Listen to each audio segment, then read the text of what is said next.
Good evening and welcome back to another episode of It's a Football Thing. You might notice a little bit of difference on the panel tonight. We have traded RJ in for someone with more head. No, we haven't. RJ can't be with us tonight due to some family commitments, but I can say with lots of happiness and we're stoked to have him on. We've got a special guest. We've got Nick, the Liverpool fan here. You may know him as one of the co-hosts of the Red Sea podcast Down Under. Nick, how's it going? Tell everyone where they can find you. All your info's down the bottom. Well, first of all, thank you very much for the invite. It's nice to talk football outside of just the Liverpool-centric aspect. Like to talk about all things football, Champions League and the other Premier League teams and things like that. But yes, my name's Nick. Obviously a Liverpool fan. You can find me being a guest, being a part of the show or sometimes hosting the Red Sea Down Under podcast, which is at Red Sea Down Under, and it's part of a bigger podcast called the Red Sea podcast or the Red Sea Pod from England. So we're like the Aussie version of the Red Sea podcast, and we are on Monday nights where we have our match debate. Yes, that's worded that way on purpose, where we discuss the previous Liverpool match. We've also got a training ground show where an actual football coach who coaches one of the lower divisions in the A-League, also a Liverpool fan, gives his little bits on tactics and the opposition and us and all that sort of stuff. And we also have another show called The Red Fix, which is basically just us talking about general Liverpool things, but also a mix of other football from the week or anything else that's probably relating to Liverpool. And the UK guys, they got their own show over there. So there's always plenty of content if you're a Liverpool fan. Absolutely. And even if you're not a Liverpool fan, I know like when Arsenal are playing Liverpool, I'll definitely be tuning in to see what you guys have to say because you all do really brilliant work. Before I jump over to my man, Robbie, I have to say it's been a big week and we'd love to see some new faces in here. If you are new, please hit that subscribe button. For all you guys in here in the live chat, we'll welcome you in a moment. Please make sure you hit that like button, the notification bell, so that you don't miss any of our episodes. Robbie, how are you, dude? Look, mate, still a bit in recovery mode and catching my breath from this morning. But as always, looking forward to chatting football with you guys and, hitting up the big clash coming up between Liverpool and United on the weekend. Absolutely. So the structure of the show tonight, we're going to go and do some predictions of the other matches. Obviously, having Nick here and Robbie, I'm going to kind of sit back and let them duke it out over the Liverpool and Man United match, which will be the last one we go through because we want to dedicate a lot of time to that. I'd love to get Nick's views on where Liverpool are at and obviously have Robbie's views too. We'll touch on the Champions League matches. Ollie's 9 lives, man. Tell you what. But let's jump straight into the other matches, boys. And tonight, Nick, because RJ can't be with us, your predictions will count for him. I've made that decision on the go. So no pressure. He's leading. Feel free to tip deliberately poorly. We've got Leg Zaruni in here. Welcome, Leg Zaruni. We've got Daniel. Daniel's excited for the show. Mo from the Blue Lounge. If you're looking for good Chelsea content, go check Mo out. Smashes it on the Blue Lounge. Tom from the United Pubcast. Again, smashing content. We love Tom here. We've got to get you on soon, Tom. Looking forward to that. Shano's here saying announce Fonseca. We will be talking about Stevie Bruce soon, man. So we'd love to see you in the live chat for that. And we've got Gunaretti here. So plenty of champions in there. Boys, let's get straight into these matches. My team are kicking off the round. Arsenal hosting Villa. I'm going to give my views on this quickly because the main fixture tonight is not Arsenal's. But it's an important match for us. We had some good positive momentum before the international break, and we've come back from that and been very lucky. And I say that absolutely sincerely, very lucky to snatch a point from a Palace team who were much better than we were. I know people might point to particular stats, but the most important stat for me is what I see and how I see the game. So to me, Palace were the deserving team. We got lucky at the end. I'm hoping that Arteta empowers the attack by starting Laka in the middle, pushing Aubameyang to the left, and Saka or Pepe on the right. Either or for me. I think it'll be a tight match, though. Villa are good, but haven't been consistent. So I'm going to go in this one with a 1-1 draw. Nick, what do you reckon? What have you made of Arsenal so far? Yeah, see, Arsenal, one of those teams where, look, truth be told, the first couple of rounds, you're thinking, is this legit? Like, is this actually happening? Arsenal, obviously, it's only a couple of rounds in. I know Liverpool were there years ago under Hodgson, and he stupidly said, Liverpool are not a big enough team to be relegated. You don't say those sorts of things about established, quote-unquote, clubs in the Premier League. Arsenal is definitely one of them. Obviously, the only invincible side. And even though that's been many, many years since then, they do need to sort of find themselves in another way. And they've recovered somewhat. They've had a few good wins. They've had a few tricky performances. And, yeah, on the weekend against Palace, you're thinking, you know what, this is another game where people are going to be questioning Arteta and his tactics and the players that he puts out there. But, Lacazette pops up at the end and gets himself a winner. And, you go in with a little bit more hope, but there are still some Arsenal fans out there that are probably thinking to themselves, I can't do this every week. I can't going from a win to a draw to a loss to a draw to a win and bouncing all over the place. It's not consistent. You don't get anywhere that way. But that being said, Aston Villa, as you said, for all their efforts as well, they haven't been the best lately. But against Arsenal, they've beaten them in the last 3 times in all comps, and they haven't conceded a goal against Arsenal either. And Martinez in goal as well, he's going to look to, get another one over, because that was going to be one in there, because he was the player that they let go, and it looked like he was going to be the one that was going to take over from Bernd Leno. And he went to Aston Villa, and he seems to be doing well at the moment, and he's trolling away fans when he's at Old Trafford. I'm sure he's going to enjoy his trip back to the Emirates on the weekend. But I think there's goals in this game, probably maybe a 2-2, or it could even be like a 2-1 swing. It's hard to say which way it's going to go. Remember, you're locking in for RJ tonight. So are we locking in the 2-2 or the 2-1? I say 2-1. I'm going to go... I'll go Arsenal. I think Arsenal. I think Arsenal at home, some voodoo magic will happen, and I don't know, something will happen, and they'll get a win, I reckon. Nick, mate, you're welcome back anytime. You're absolutely. We had an opening tonight and we filled it with quality. Robbie, what about you, mate? Prediction? Yeah, look, I think Nick wrapped that up quite good. I'm also going. I think if you guys start Lacazette, you know me, I always talk him up. I'm a big fan of Lacazette. I thought he was a great spark off the bench for you guys against Palace, and I keep saying I think it's always crazy how he doesn't start him up front, Laka off the left, because like you said the other day, Saka hasn't been in the greatest form either as Pepe, to be honest, so they can fight out between them for the other wing position. But yeah, I think you guys need a home win. I'm gonna go 2-1 as well for the Gunners on this one. Well, look, I hope you're both right. Tom asking if Villa are a bit like a bogey side, mate. At the moment, everyone we play feels like a bogey side for Arsenal. We're just in a state at the moment, but yeah, we have had trouble with Villa, and Martinez in goals. That really scares me, because he has a chip on his shoulder. He talks about Arsenal more than he talks about Villa, so I am a bit nervous. Shano with a really good question. We're going to come back to this when we do a bit of a Liverpool deep dive with Nick. So just hold that thought. We'll definitely be talking Mo Salah.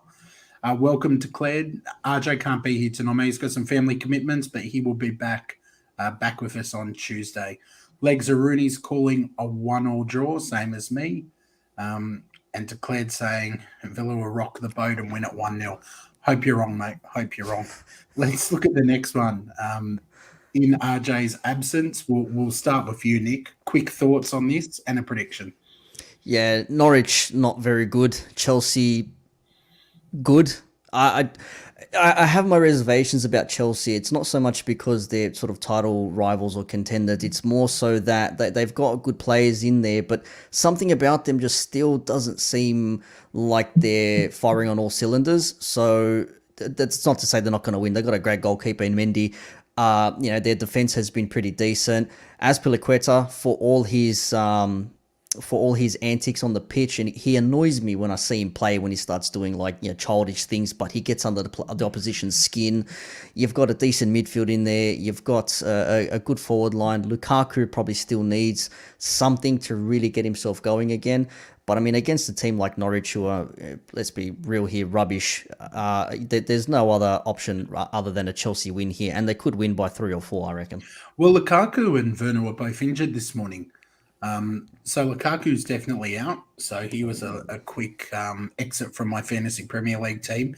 And Werner was injured. My understanding is that Werner's injury wasn't as serious. Not sure how long they're out for. Maybe one of the Chelsea fans in the chat can do that. But I think Kai Havertz is going to have to step up, obviously. Yeah, I think he'll play false 9 or something like that. False 9, absolutely. I think he'll score goals. I'm going for Chelsea win 2-0. Norwich are just horrible. They're so poor. What about you, Robbie? Yeah, I agree with you both. I think they could actually get close to breaking the lowest point. That record. I think it could be 11 points for. I think it's 11 points for a whole season. So I think that they could go close to breaking that record. Lukaku, look, he hasn't been firing anyway. I think he hasn't scored in his last 7. He will be out anyway. But like I said, Havertz is starting to get a little bit of fire and starting to get on the score sheet a little bit more consistently. Look, with that defense anyway, Norwich is not going to break them down. So yeah, I say a 2 or 3-0 here. Maybe Werner might, him and Havertz up top, the German connection might get a couple on the score sheet. So yeah, I'll go for a clean sheet definitely, and three goals for Chelsea. Yeah, look, it's hard to go past Chelsea, isn't it? I love this comment from Declared.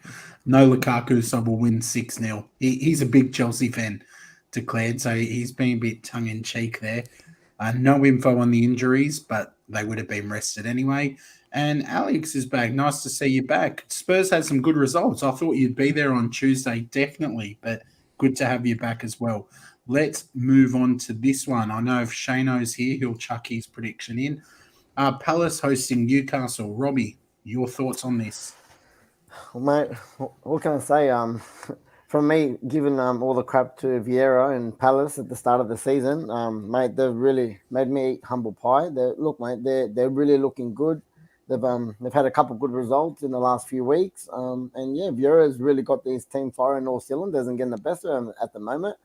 You know how I feel about Newcastle and the takeover. I'm not really worried. I don't think it's really going to do anything. I don't think we're going to see any impact to at least. Well, not yet. They haven't had a chance yet. It's too early. Oh, that's what I just said. I don't think there's going to be an impact to at least January, but still, even at then, I'm not worried. Crystal Palace for me, I think they'll take this one 3-1. Yeah, look, it's hard to go past Palace for me. I mean, I just look at how well they played against us. Conor Gallagher looking very dangerous. Benteke played well against us. But, I mean, everyone plays well against Arsenal. But, yeah, I think they'll have too much and they'll be hungry after the disappointment against us. So I'm going to go with Crystal Palace to take it 2-0. What about you, Nick?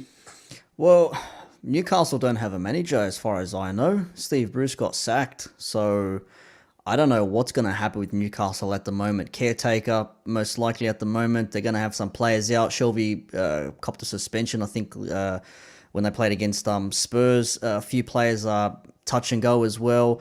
And the thing that Newcastle fans are probably thinking of at the moment is who's going to take this team moving forward now, because the manager that's going to come in, that's going to be something that other players are going to be looking towards, because we've seen like St. Maximin saying, Steve Bruce, kindest, most gentlest manager I've had, very helpful and all those sorts of things. And you got to remember, who is going to come in, and does the manager want the players that are there as well? So look, for all we know, the Newcastle squad right now are probably playing for future contracts, because we know once January hits in, they're going to start looking to bring in some other players. End of the season, wherever they may finish, I think they finished just below 15th or something last couple of seasons. So there are still ways to improve them, but really they're taken over at the moment. Plenty of money to spend. There's no shortage of funds there. It's like an endless flood of water. But who are they going to bring in, and how are they going to fare at least through to January? Like at the moment, I just don't see anything happening for Newcastle. So I'd probably say a Palace win here. I don't know by how much, but I'd probably say maybe a couple of goals. Could be like a 3-1 maybe, if they manage to snag something. Let's look at some from the live chat. We've got Tom calling 2-0 for Palace for Stevie Bruce. We've got Declared saying Palace will be easy. He's saying that Steve Bruce kept Newcastle solid at the back, and now whoever comes in may not have that same defensive discipline. Interesting point declared. I'm certainly watching with open eyes. Davide, welcome. Shelby out's just like Fred being out. No comment on that one. Shano's calling a 2-1 Newcastle win. Feels I'll have some new manager bounce, whoever that may be. And Legs Rooney saying 3-1 to Palace. Boys, before we go on to the next game, let's just quickly touch on Stevie Bruce's sacking. He came out and pretty much said, I felt like they didn't want me from the beginning. He doesn't feel he was treated fairly. And there was a lot of talk about that from fans. I know that fans have been quite critical. That's football now. Football is so cutthroat. And with social media, like, we would have all seen ridiculous and stupid reactions after our teams lose. Like that is now the way football is. But I felt a bit sorry for him. Not because he got sacked, because ultimately this is a results business and he wasn't getting results with his team. And I wouldn't be trusting him as the owners with, 250 million quid to spend in January.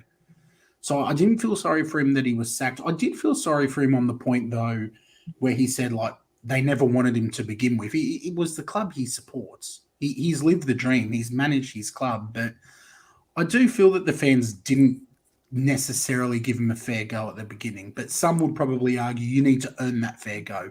Do you think it was harsh, Nick, or do you think, no, it had to happen? This is the thing. I don't think it was always going to happen. Let me just say that it was always going to probably happen. It's just the timing of it, because there was talk that he'd be sacked before Tottenham. Obviously, they've lost that game.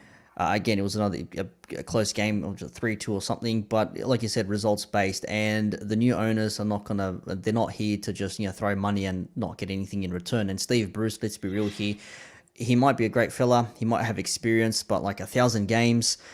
He's managed many other teams. He's played in the Premier League. He's won the damn thing how many times with United. He's coached Sunderland, and that's when he went to Newcastle. There was always that beef, obviously, between the two clubs. So there was always like, well, I don't want him because he's coached, Sunderland. It's one of those things where you're stuck between a rock and a hard place. When you're winning, it's like it's all good and well. When you're not winning, obviously, get him out. There's nothing's happening.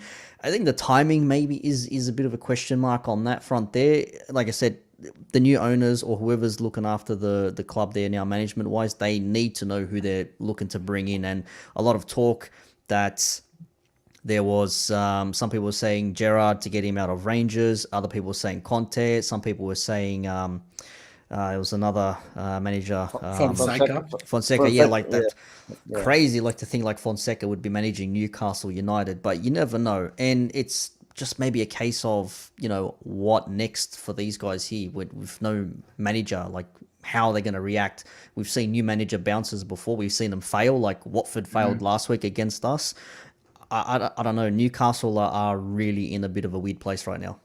Don't get me started, Nick, because I had Salah triple captained last week. I'd used my triple captain on Fantasy Premier League.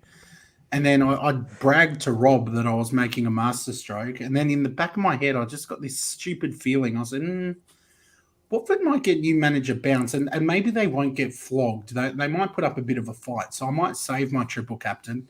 And now I've dropped another 7 or so places into mediocrity. So I don't want to talk about that new manager bounce. That word's banned tonight. Robbie, do you think it's harsh on Stevie Bruce or inevitable? Look, because you've got a manager who could very well be the next one chopped, which we'll come to soon.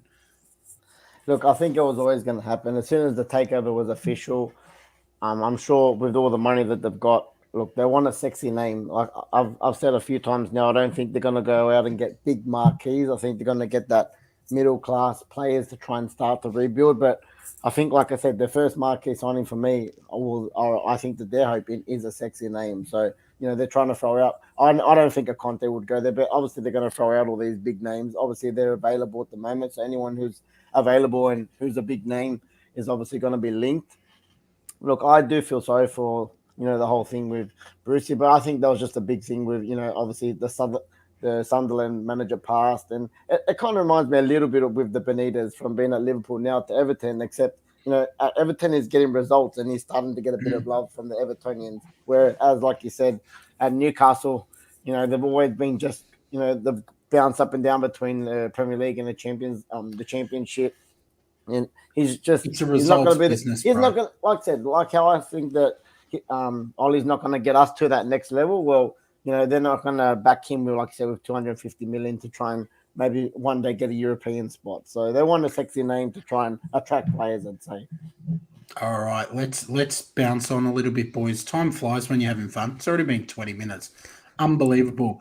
Quickly want to welcome Lottie, who's here, top gooner, living my dream, getting to go to all the games at the moment, and she is on Cannon Chatter. So check them out if you're after some good Arsenal content. Almighty Blues FC, again, more great Chelsea content. Check them out. Hopefully we can link up soon, man. I haven't forgotten that you wanted to link up, so let's do that soon. Boys, it has been 20 minutes, so I want to get through these next ones really quick. There's some that we aren't overly interested in. Everton, Watford. Obviously, Nick, you'd have a vested interest here with your good friends, the blue team from the Merseyside. Your prediction? The Toffees with the ever-popular Rafa Benitez at the helm. Who would have seen that one coming a couple of seasons ago? But then again, he's managed Chelsea, so whatever. Watford are another team that really need to amp themselves up. Ranieri's in there to steady the ship. Mate, they were taking on more water than they were before last week, so he better have some good, first mate on board now to sort that out. That's a mess at the moment. Everton, though, they've sort of like structured well. If there's one thing Rafa Benitez is good at, is putting a team together, structuring them and making them, play. And we've seen them against the United the other week. Didn't look the best. They had a few chances. And then, they managed to nab one, could have won it in the end. But, you take a draw away at Old Trafford. I'd probably say Everton in this one, playing at home at Goodison. I just don't know if Watford have anything for them. Yeah, I think they'll be too good. I'm going Everton 3-0. What about you, Rob? Yeah, nice and quick, 3-0 Everton for me as well. I think Richarlison could be back.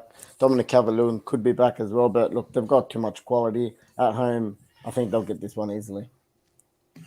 All right, let's move on. If David is still around, make sure you chuck your prediction in, man. Leeds versus Wolves. I've been a little bit harsh on Wolves this season, but I've probably been harsher on Leeds because to me they've been awful. So I'm going to go with Wolves to take this convincingly. The second season syndrome's kicked in. Wolves 3-1 for me over Leeds. What about you, Robbie? Look, Wolves had that last 10 minutes of 3 quick bang goals to get the win late on against Villa. And that was a big away win for them. So I'm sure they'd be on a high after that. You know how I feel about Bielsa and Leeds. Every week that people keep talking them up, and every week they just don't get the results. They're so leaky. I'm pretty sure Brentford could be still out here, so there's goals out of the team as well. Look, I don't know if they're gonna. I think another loss for them. Like Bielsa's head could be starting to get a lot of pressure now. So I'm gonna go for a draw in this one. I'll go for a 1-1. 1-1. You think You think they're one loss away from Bielsa being on the chopping block? Right. Are they in the relegation zone or just hovering right above it? Very close. They're just above it, I think. One win out of 8. They're leaking goals like a sieve. Mate, they've got to come under pressure soon, mate. It took them 16 years to get back in the Premier League. The last thing they want to do is fall back down to the Championship, mate. Fair shout. Nick, what about you, mate? Quick prediction on this one. Yeah, I agree with what Rob says.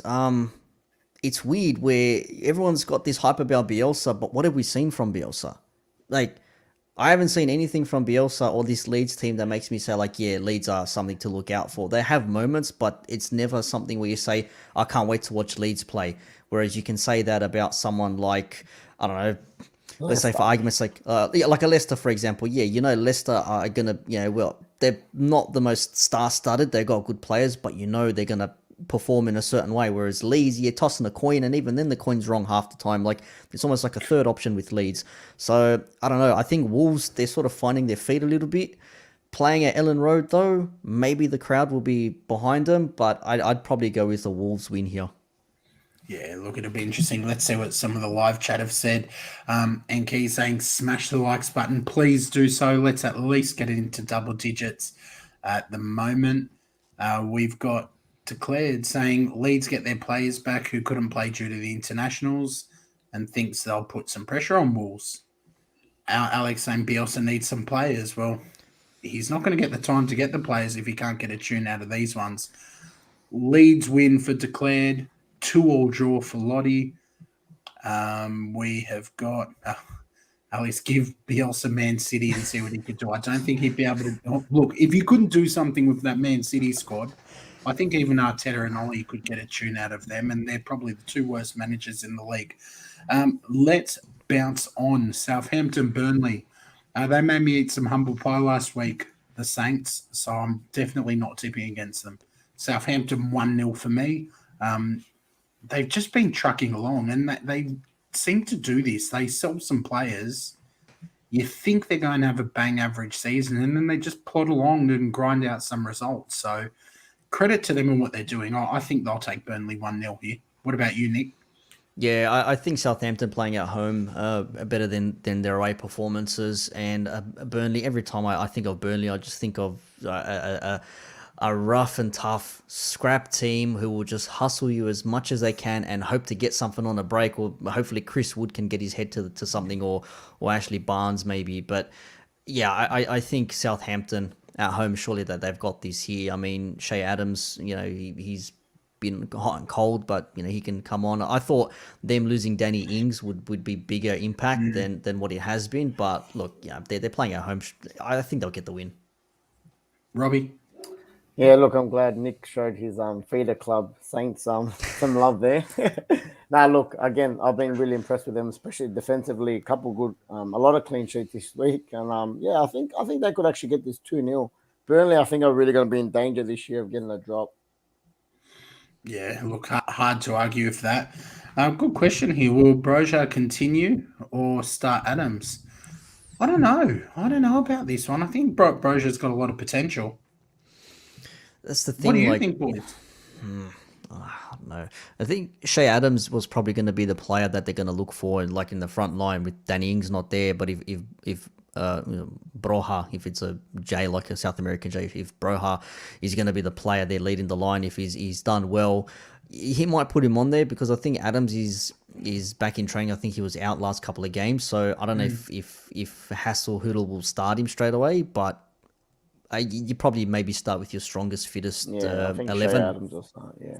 I want to give you kudos as well for trying with an Australian accent to pronounce it the Spanish way. Sometimes with our accents, mate, you're better off just to do what I do, but you pulled it off, Nick. Well done. Oh, no, mate. Eastern Europeans, mate, we're all about pronunciation.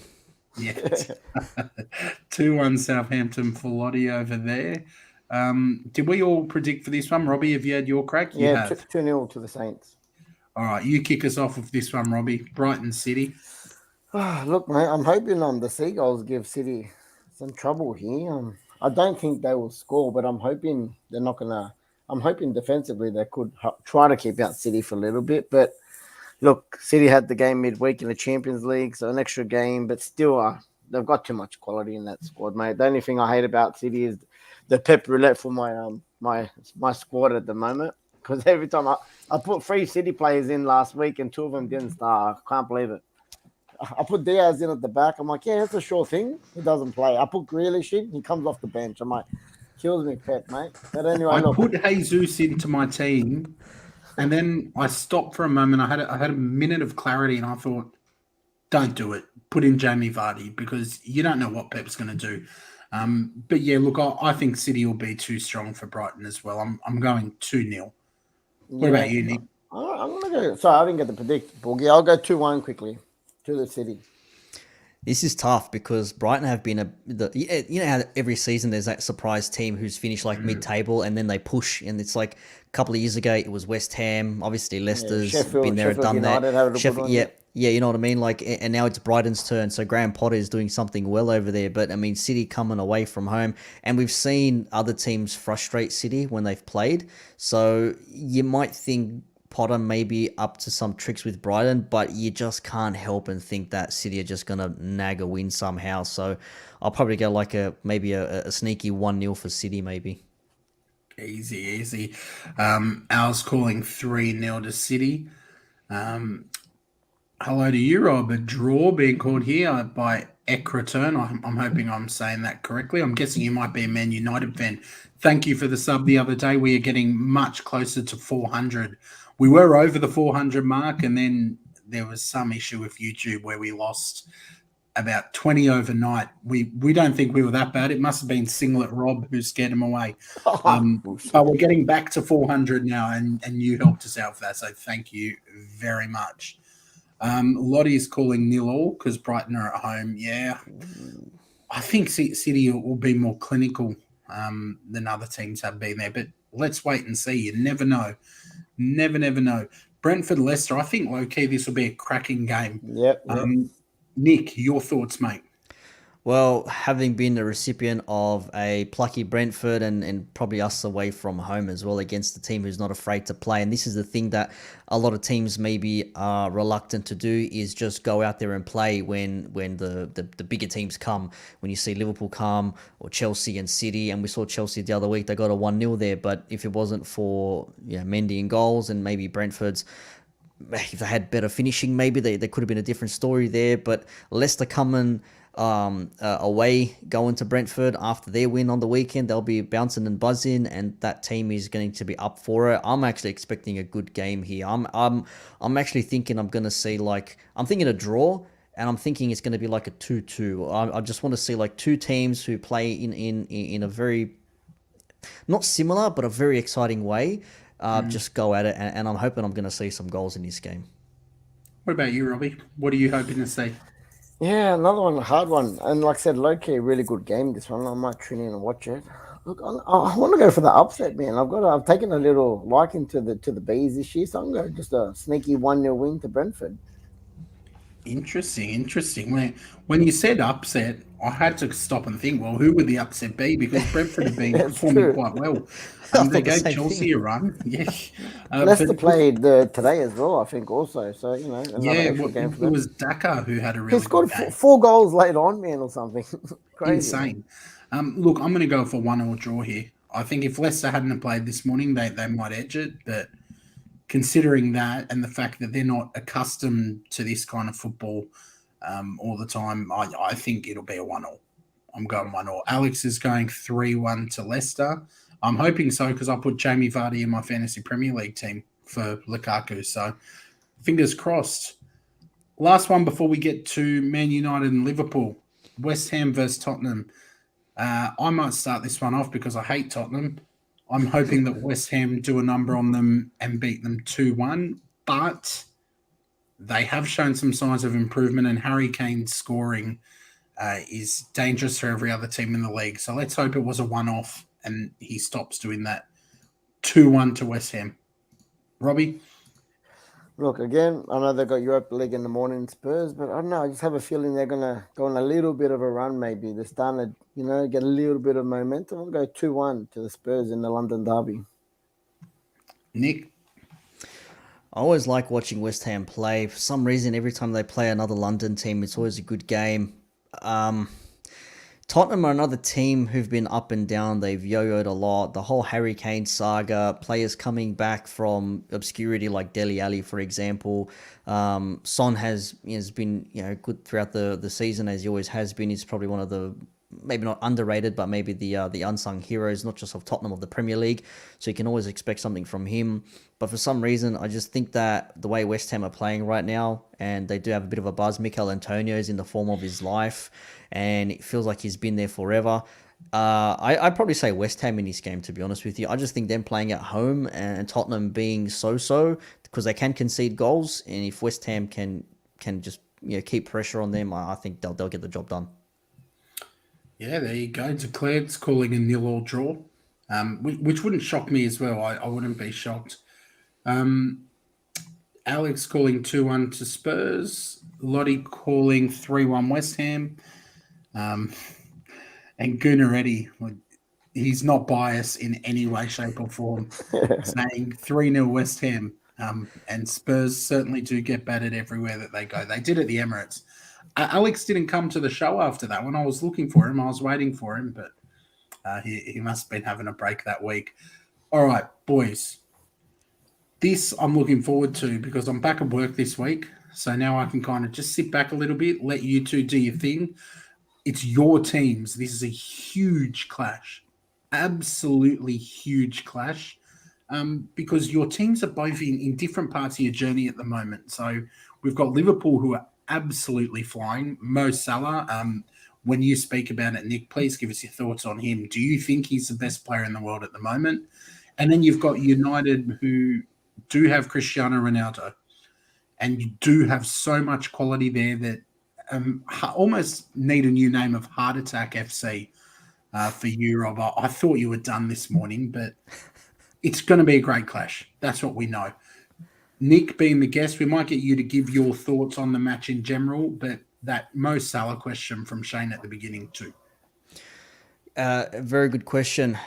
When we think of best players in the world, I think automatically we still think of Lionel Messi and Cristiano Ronaldo. Now they're getting on age now, and you don't really have like a successor to those players per se. You do have your Neymars, your Mbappes. You probably argue that maybe some of the City players might be up there.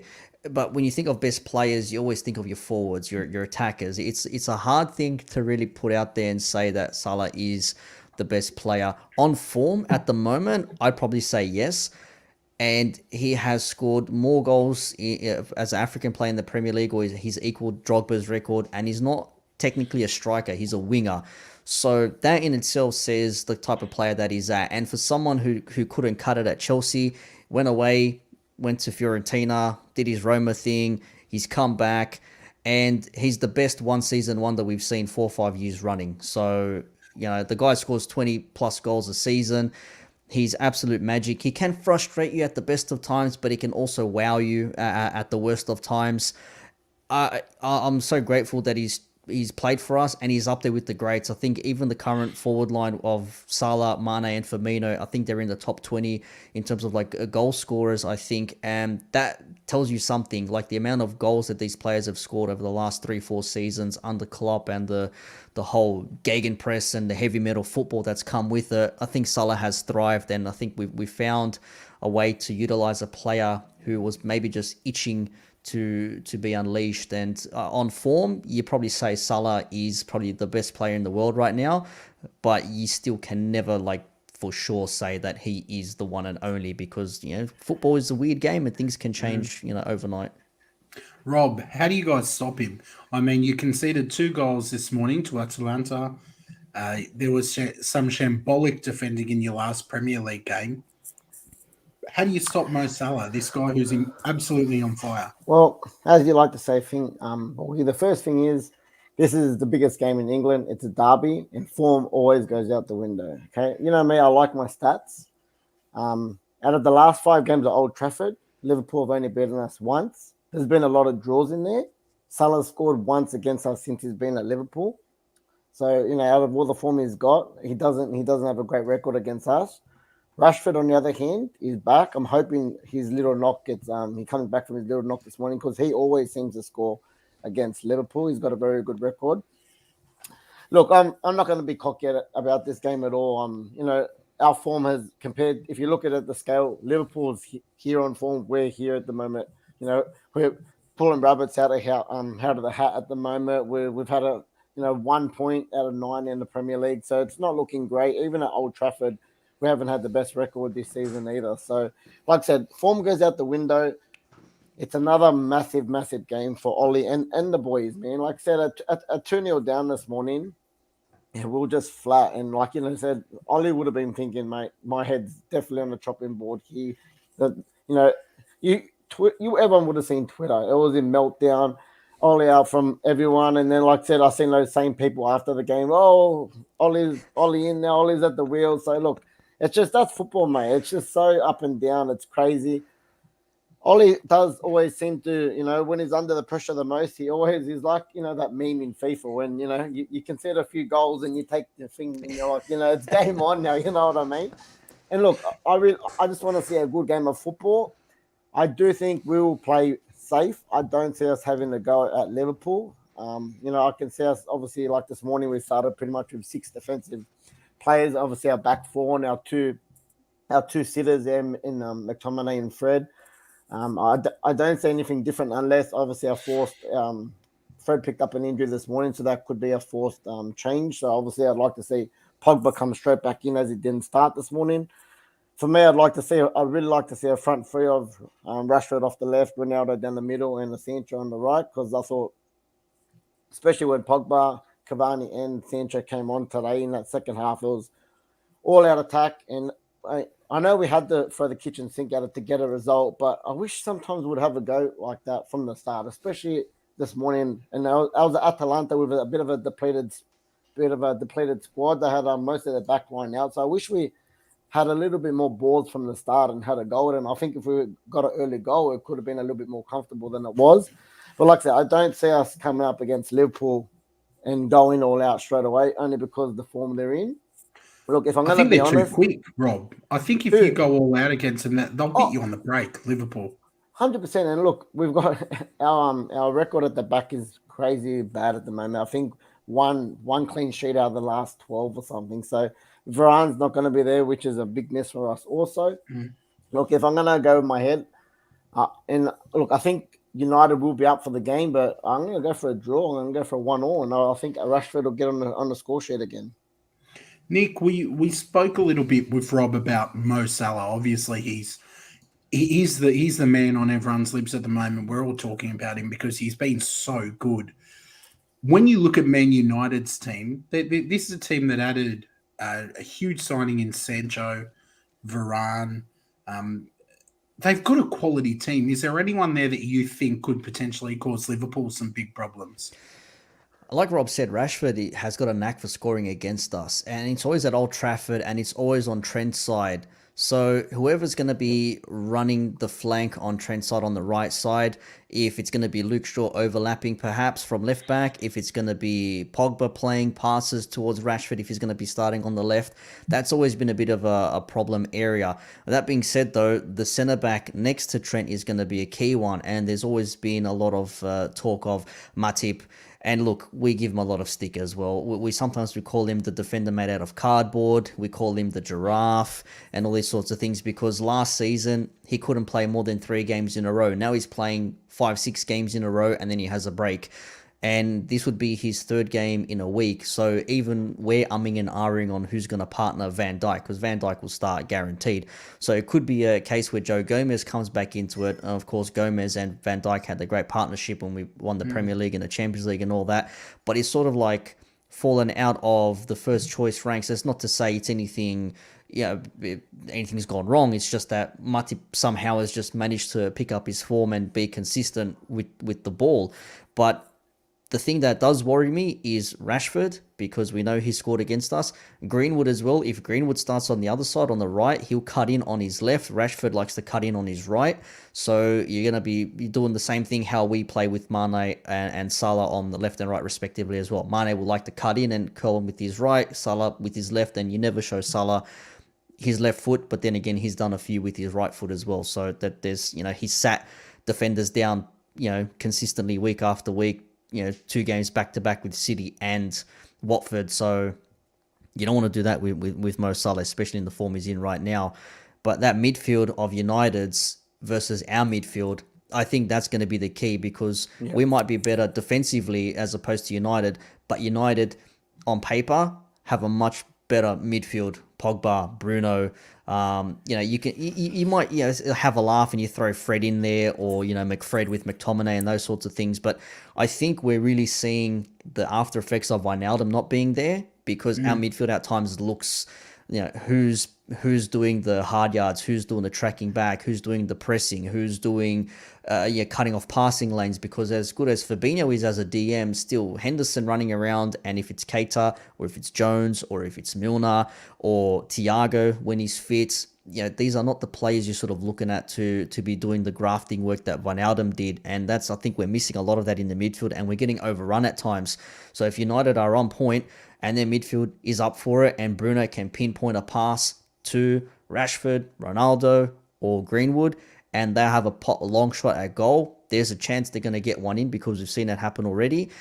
But like Rob said, United, they can't afford to go out at us from the get-go, because they know our counter-attacking prowess is just, not to sound cocky, but let's be real, it's much more superior than United's at the moment. And we've scored 3+ goals away from home in our last 7 games, which is unheard of. And we're going to Old Trafford now, and people are probably going to be expecting us to score another 3+ goals at Old Trafford. I personally don't see that happening. I probably see it as being like a 2-0. I'm going to favour us to win it, but I don't think it's going to be this, this mad open game that people are thinking it's going to be. It's probably going to be cagey. You might even see Klopp say, look, 10, 15 minutes, suss it out, let them think that they're going to have a license to go forward, and then bang, you spring something onto them. And we are playing with crowds as well. Last season, there was no crowds. We ended up winning that game 4-2. There's a crowd. There's a crowd back at Old Trafford now. You know what it's like at Old Trafford. We have some success there. We haven't had the greatest of success recently. It's been mostly draws. But Old Trafford, even now, like thinking about it, if we were playing City again or Chelsea, I would say, I'm pretty confident in this game. Going away to Old Trafford, even now I'm just thinking like, I don't know, like it still gives me like, goosebumps. If Atalanta can hit 2 against them with some ease, surely you can hit a couple. Let's I think you're saying some things really similar to Tom, and obviously Tom knows his club. Anyone that's watched the United podcast knows that he's got some good thoughts in his head. Tom's like the Man United version of RJ, very polite, very respectful, very balanced. But Tom's saying it'll be tight. He can see the threat of Sancho, Ronaldo, Rashford keeping you guys a little deeper. Yep. And he makes a really good point at the end. You very often cancel each other out. And this can happen with these big derbies. You come into it thinking these players are on form. This is going to be huge. And then you're both too scared to lose. So I'm actually seeing that happening. I'm going a 1-1 draw with Robbie here. Look, if there's an early goal from either side, I think, especially if Liverpool score first, I do see us having to... They're going to have to come out and have a go. Because if we go out and if Liverpool put 2-3 past us and we've just sat there, parked the bus and done nothing all game, he's only going to feel the pressure anymore. So, look, if we get an early goal, I don't see us pushing for a second. Like I could see us parking up and trying to hold that 1-0. So, like I said, it can go either way, but I really do think I could see this as a draw. We can't afford to lose. And I think Liverpool would take a draw at Old Trafford, to be honest, as well. I think Lottie's bang on. Look at that. Club pride is on the line. It is. Yeah. For both of you. Liverpool would love to get one over you at Old Trafford, but when Ollie's back's against the wall, tell you what, he seems to live. Let's just look at a couple of predictions from the live chat, and then we'll look at your combined 11s that you boys have done. Declared saying, come on, mate, give Man United a win so that we can help Ollie's comeback tour. Look, I wouldn't be Devo if they won because I know Ollie would stay. And long term, that's good because they're not going to win a cup. So all the other cups, that's one less team that'll win it. Lottie, 3-2 Liverpool, having a bit of a chuckle at United's performances. Robbie's being very humble by not pointing out our recent performances, which have been laughable too. Legs are Rudy, 4-1 to Liverpool. Our saying Firmino's a bit overrated. Hard to say after his last performance. Gooneretti saying United 2-1. Look, as a Gooner, we would like to see Liverpool maybe lose one, but not this one. I'd rather you lose to like Norwich or Newcastle or someone. Daniel's saying 2-1 Liverpool. So a bit of a mixed bag, but Liverpool being favoured. I've called 1-1. Robbie's called 1-1. And Nick, you've called a Liverpool win. Did you say 2-0, mate? Yeah, I probably say like a 2-0 maybe. Interesting point there with the Ollie thing. It is very much a case of if Ollie gets a point or somehow wins this game, he'll be a saviour. Rob, you'd probably back me up on this. You'd be like, wow, like he beat Liverpool, like, red hot form. But then if he loses or they end up conceding late in the game and it ends up being a draw again, or there's a comeback, a win for Liverpool, like a 2-1 late on or something like that, then the fingers start getting pointed at Ollie again. So he's in a very tough place. I think this is more a case for Ollie to really push for United rather than it is for Liverpool, because we're sort of plodding along. I even from the start, if you listen to our previous shows, I've always been of the opinion that we're looked at as an outsider for the title based on our second half disaster last season. Granted, we had some players out, but you take one player out of a team and somehow it automatically just falls apart. And I think people are still basing us on that last season performance and they're not really looking at the current. So it's big for Liverpool, but I think it's bigger for United because they really need a scalp. And mate, you get one over Liverpool and there'll be a parade for Ollie, quite Nick, unquote. I think it's depth, though. I know, like, I've kind of said a few times this season on our shows that people do sleep on Liverpool a bit. And the reaction I always get is, when the African Cup of Nations comes, it'll hurt them. And look, Liverpool don't have tremendous depth. Like, I think that's more the reason people are sleeping on Liverpool a little bit. But if you can keep your first team fit, and if when Salah's gone, you can still bang in the goals, I still see you as real contenders to this title. I thought United would be, but I'm not considering them title contenders now. I know it's early. They'll probably win it, and Robbie will clip this and come back for me. But I think it's the depth. Does the depth at Liverpool worry you a little bit? And do you think they'll address that in January? Or do you think we're all good, keep going? Oh, no. If you listen to us, we always say we've always had our qualms with FSG sometimes. Maybe it's not FSG per se. Maybe it is, directors of football and things like that. We brought in a centre-back for things that happened last season. We didn't bring in a midfielder to replace Wijnaldum because we had a couple of players in there. Now, Harvey Elliott started like a house on fire. Fantastic.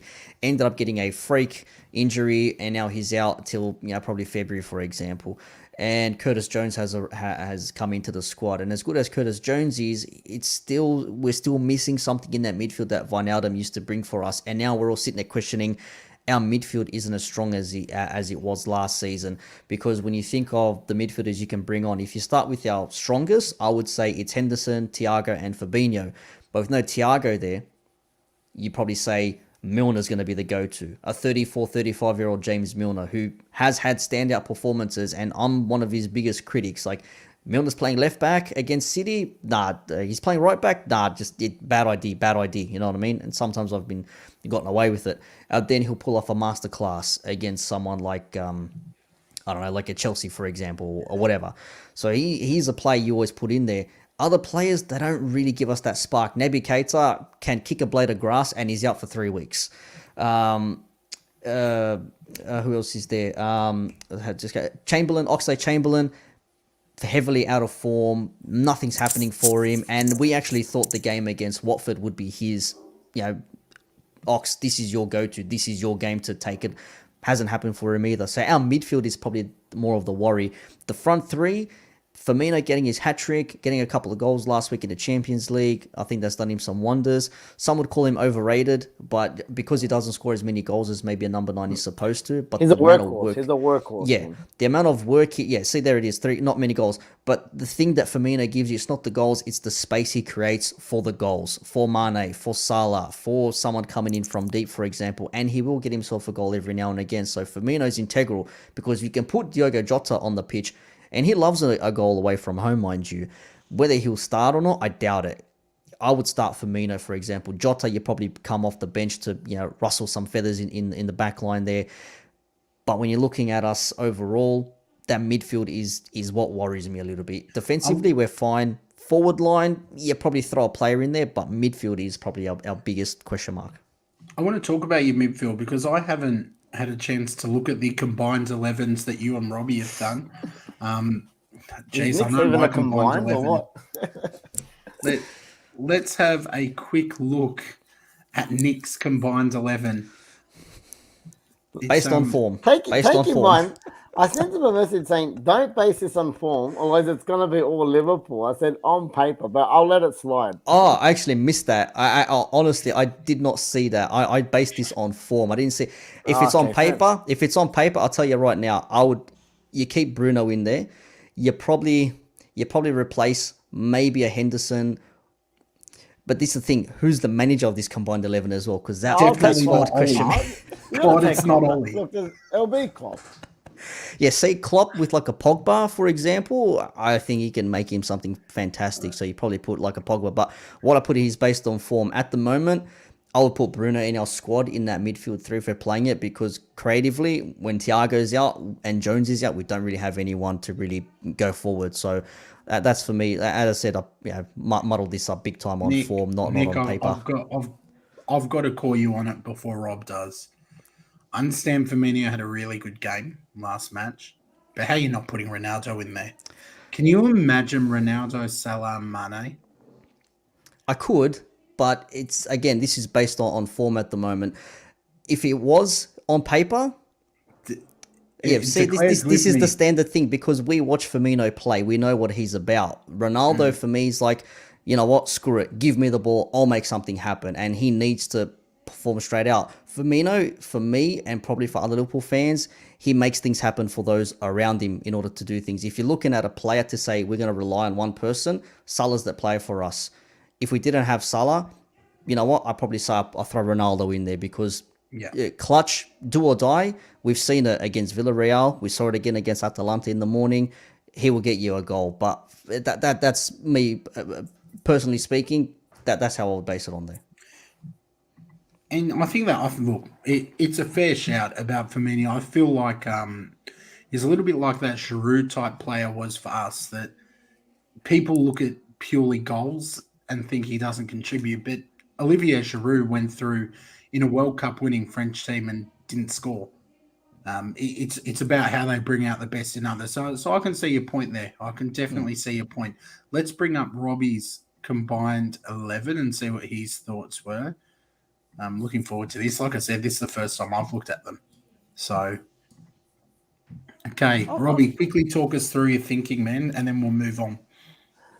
Well, I think the team speaks for itself, mate. 4-3-3, attacking. Look, Salah, obviously his form, and just over the last 5 years, he's been great. Rashford, for me, look, he's up and down, but he's one of our players we can always rely on, especially against Liverpool. Like I said, he's got a great record. Clutch Ronaldo, the GOAT to me, so he's definitely got to be there. And like I said, for this team here, I think Bruno at the top of a three, like in the triangle like that. Pogba off the left.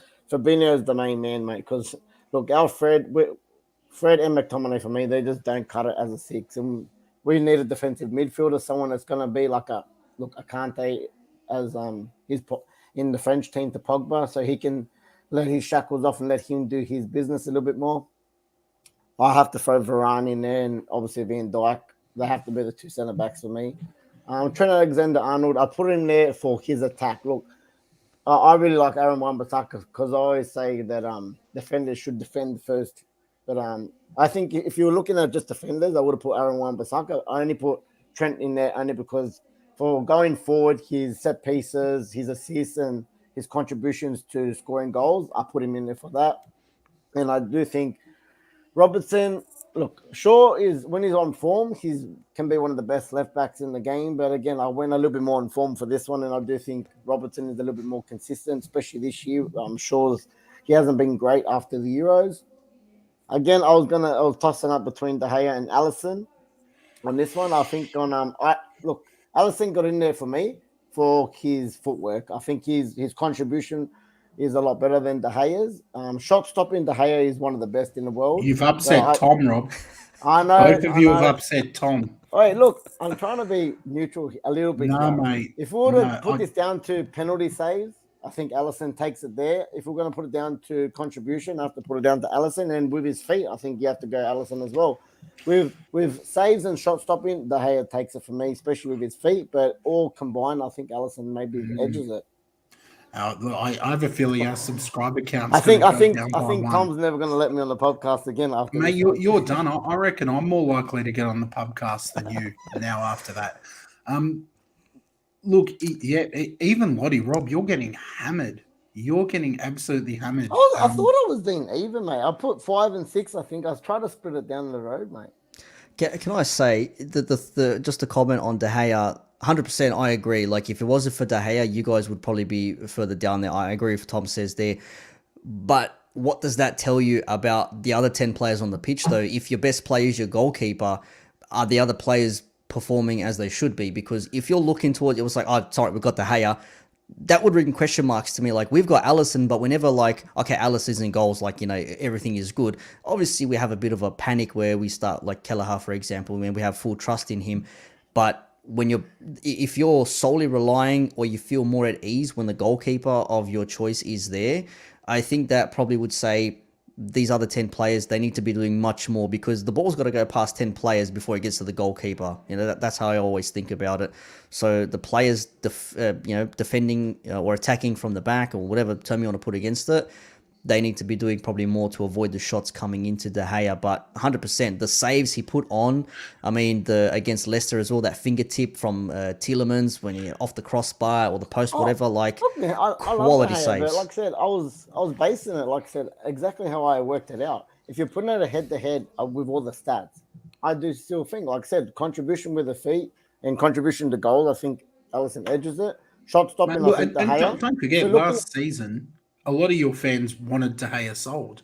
Exactly. They were all saying he was done. He's in the form of his life, of course, which isn't great for us. But no, exactly. Everyone was having that debate at some stage last year. Should Henderson take over? Should we sell De Gea? But look, if you go back a few seasons before that, he got our player of the season 3 years in a row. So I didn't base it off form. I based it off all attributes. And like I said, if we're looking at penalties, you got to look at keepers. You got to look at all their stats. De Gea's got one in the last 5 years. I don't know. Alisson's got a couple up his sleeve. I know he's definitely better at playing out the back, Alisson over De Gea. But I said, for shot stopping, De Gea is one of the best in the world. That's why I put Alisson in there, and as he just edges it.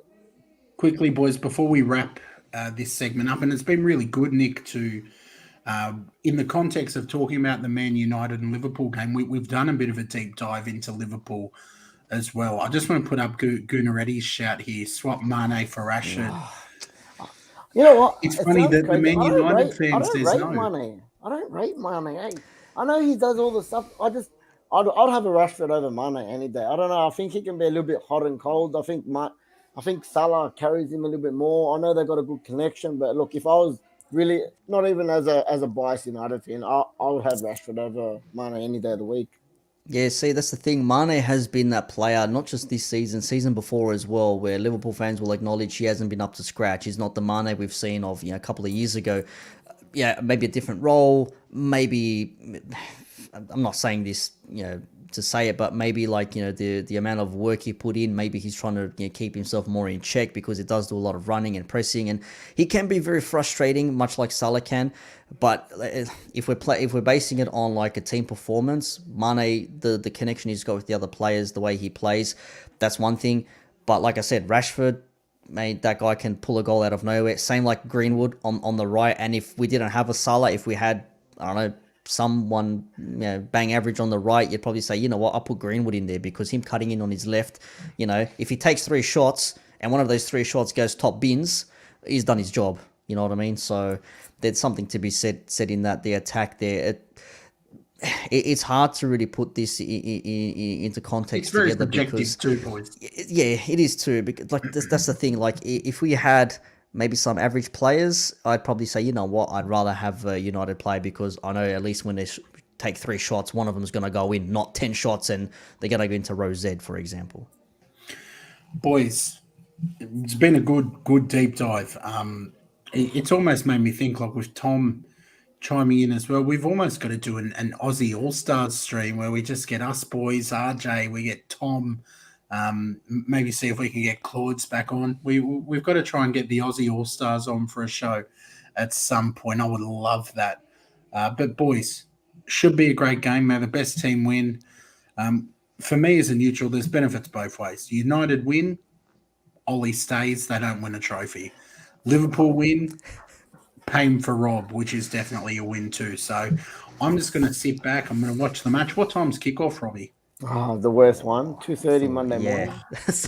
You don't know whether to sleep or stay up all night, go to work, It's with bags on your eyes. It's such a dangerous time, because when you try and roll the dice and stay up, sometimes half time comes and the eyes get a little bit heavy. I'll definitely be going to bed, trying to get to bed by 10 and try and get about 4 hours. My alarm will go off about an hour before, see the lineup, go to sleep for 45 minutes, wake up 15 minutes before, and Let's hopefully it's not. The Monday morning games are the worst, man. The only thing worse than a 2:30 is the 3:30 game, I reckon. Spot on, absolutely. And with the Champions League this week, I know there's been some more early mornings. We will talk about that in a sec. But while the numbers are high, don't forget to smash the like button. Don't forget to sub if you haven't already. On Tuesday night, we're hoping to open the stream up. Speaking a little bit about Aussie All-Stars, we are hoping to open the stream up towards the end for people to call in or jump on and maybe share something that stood out to them from the match week. Because on Tuesday nights, Nick, we go back and we speak about the results that have happened. So it will be open. We'll put the link out there on YouTube. And if anyone wants to jump in and have a chat, Nick, if Liverpool win, you're not welcome on Tuesday night. Sorry, I'm just putting it out there now. I was about to say, mate, if we lose, I'm still willing to come on and discuss. But, mate, if you want to play that game... Nick, mate, you're always welcome. Don't listen to him. Ignore him. But yeah, look, so we're hoping to do that on Tuesday night. We would love to hear from some of you. Lottie, I know as a match-going fan, you'd certainly have plenty of awesome knowledge to share. But I think you might be back at work next week. So if you're free, if you're keen, feel free to jump in, have a comment, say hello. We will really quickly look at the Champions League results because we did say we would on on Tuesday. And then after that, boys, I'm going to throw 2 quick fires at you and I am going to sleep. Let's quickly put up the Champions League results. I've got them right here ready to go. Maybe, Nick, if you just tell us in 60 seconds or less what you thought of the Liverpool result against Atletico. Oh, mate. I swear, Atletico Madrid and Liverpool FC are like the new... Like... I don't want to swear, but like... A bit of a classico, man. Poo housing rival, like poo housing football from Atletico Madrid. It's not how they play, it's what they do on the pitch that frustrates every single person in the world that's not an Atletico fan. But you know what, 3-2, I actually thought it was going to be a very pensive draw, but we ended up, getting the job done there. Questionable decisions in that match. The Atletico players rolling around, the penalty that was given, that wasn't given, all sorts happening. That's probably going to play a part in the game on Monday morning. But apart from that, Porto beating AC Milan and United's comeback. I mean, you have to say anytime a team comes back from 2-0, it's big. Absolutely, Robbie. Same rules to you, mate.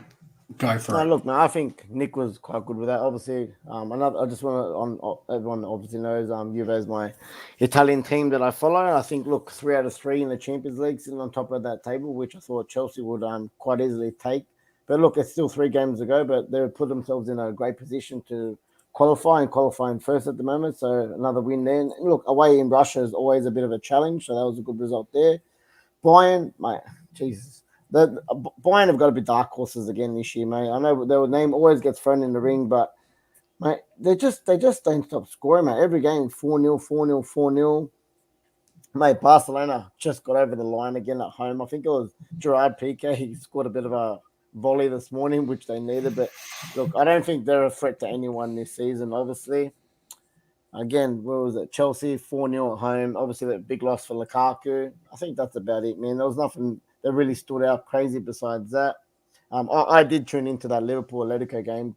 Great game. To be honest, I couldn't believe after 15 minutes, Liverpool was up at Atletico. I was just expecting, Simeone ball, 4-4-2. They're going to park the bus and maybe grab something, maybe a 1-1 draw or something. So, look, for them to pull it back, and there was the guy, I think it was halftime, was a 2-2 halftime.